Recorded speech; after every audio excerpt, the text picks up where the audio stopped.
I'm Bruce Haden. I'm a partner with Dialogue, which is an integrated practice, a large integrated practice with architecture, engineering, urban design, and interior design.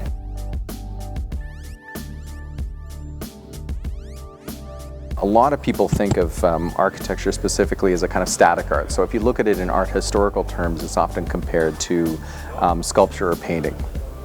My analogy is actually choreography. And the reason that it's choreography, first of all, because I think fundamentally the best work is always spatial and it has a dramatically different experiential quality when you move through it versus a photograph. So that's part of it. But the other thing is that it's a kind of it's the choreography of things like the contractor. To some extent, it's even the choreography of the client. I think we're also influenced by doing a lot of urban design because, in my view, some of the most powerful buildings I've ever been to have had, you could, for example, do an amazing building based on the idea of transparency.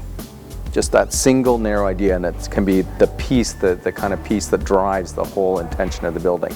You can't build an amazing city or an amazing neighborhood based on a narrow range of ideas. For the simple reason that there has to be this kind of, again, choreographic process of bringing in a whole series of often quite distinct and sometimes conflicting interests together.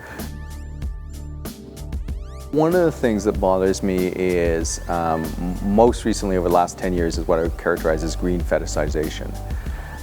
Especially the idea that, that the kind of $1,000 lamp made out of recycled Firestone tires is actually making a general contribution to solving the environmental catastrophe. I think that to some extent design has sometimes allowed us to think we're addressing those questions in a fundamental way when we're really not.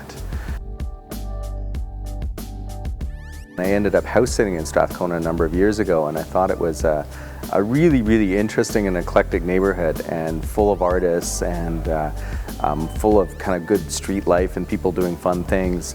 So much of our basic zoning bylaws are predicated on privacy and isolation.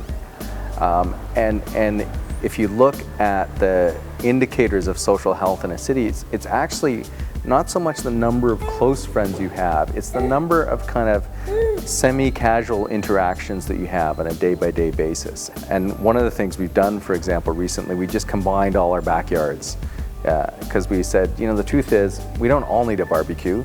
We'd be way rather, so we pooled our money and we built a fabulous little outdoor kitchen. And it's been very successful, so that there's this kind of informal, casual hanging out way to get together.